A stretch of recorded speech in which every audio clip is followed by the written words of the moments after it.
Diputado por Santa Fe, Diego Giuliano, tiene la palabra. Gracias, señor presidente. Venimos desde todo el arco político, por lo que hasta ahora se ve, a despedir y a homenajear al Papa, líder espiritual de más de 1.300 millones de católicos en el mundo entero, referente mundial, más allá de las religiones, pero fundamentalmente un compatriota nuestro, un argentino, se ha dicho aquí varias veces, el más importante de la historia, sobre todo por su universalidad. Un hombre que transitó las calles de Buenos Aires, transitó las villas de emergencia y llegó al trono de Pedro con los mismos zapatos, zapatos simples, sencillos, austeros, comunes. Así fue.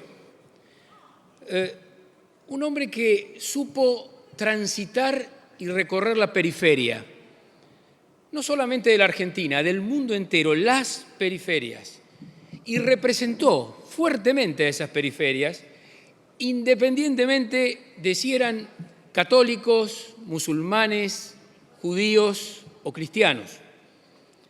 Las representó por el solo hecho de ser vulnerables, y Francisco se ocupó de las periferias en su vulnerabilidad completa. Por eso en el mundo lo llaman el Papa de los últimos. También lo llaman de alguna manera, salió en todos los medios europeos, el Papa de los descartados. Dicen que son 5 las instituciones más influyentes del planeta. Una es el Senado norteamericano, que por supuesto define guerras, define y aprueba los presupuestos económicos más grandes del mundo. Otra dicen que es el gobierno de la República Popular China, porque es el país más poblado del mundo y que tiene la mayor tasa de crecimiento. Otros dicen que son también entre las más influyentes instituciones la Organización de Naciones Unidas y el holding de instituciones financieras que, como el Banco Mundial, el Fondo Monetario, manejan el crédito, manejan la deuda y muchas veces hacen tanto daño a los pueblos. Otros también sostienen que entre las 5 grandes instituciones están las corporaciones tecnológicas, las grandes corporaciones tecnológicas, lo que se llama la Big Tech, un poder sin fronteras, que se involucra en la vida social, política, cultural, que muchas veces invade, que muchas veces manipula todo eso.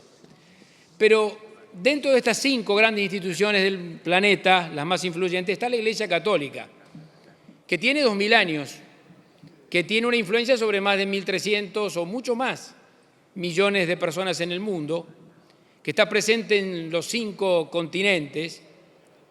Y fíjese usted, señor presidente, que de esas 5 grandes instituciones influyentes, la Iglesia de Francisco, y esa es la impronta de Francisco, fue la que puso en el centro a los pobres.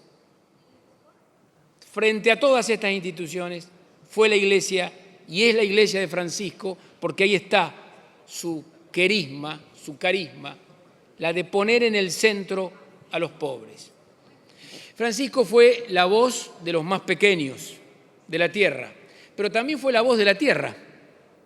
Digo, la voz de los más pequeños porque representó, incluyó a las minorías de cualquier tipo, minorías de inmigrantes, minorías raciales, étnicas, minorías sexuales, minorías de toda la índole que se pueda analizar.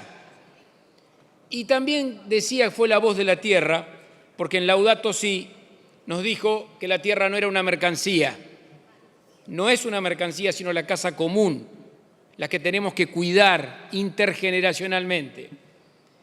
Y en otra gran encíclica, que acá se mencionó varias veces, en Fratelli Tutti, que es la encíclica de la fraternidad, ahí habló de la amistad social y de la hermandad humana, pero también habló de economía, señor presidente. Ahí el Papa dijo que el mercado no lo resuelve todo. No es dogma, no es fe el mercado.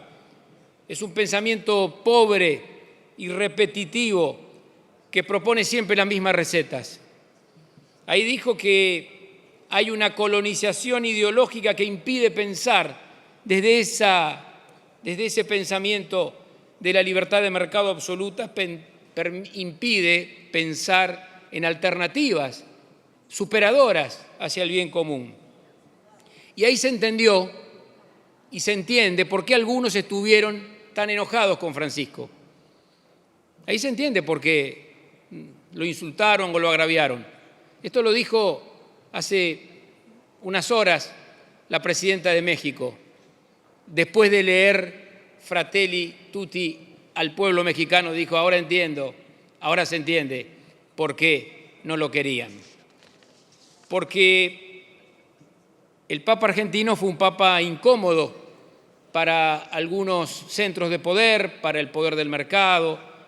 Fue un Papa cuyo mensaje universal muchas veces molestó a los poderosos.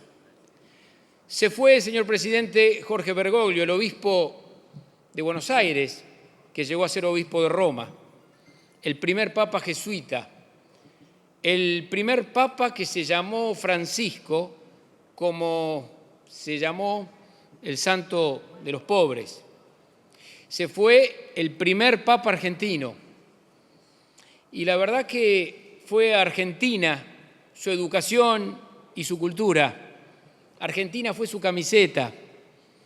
Argentina fue su hogar y la hizo universal. Y la hizo grande, amplia, generosa y universal. Ojalá que su pensamiento nos guíe en estos tiempos difíciles de la Argentina particularmente y del mundo. Gracias, presidente. Gracias, diputado Giuliano.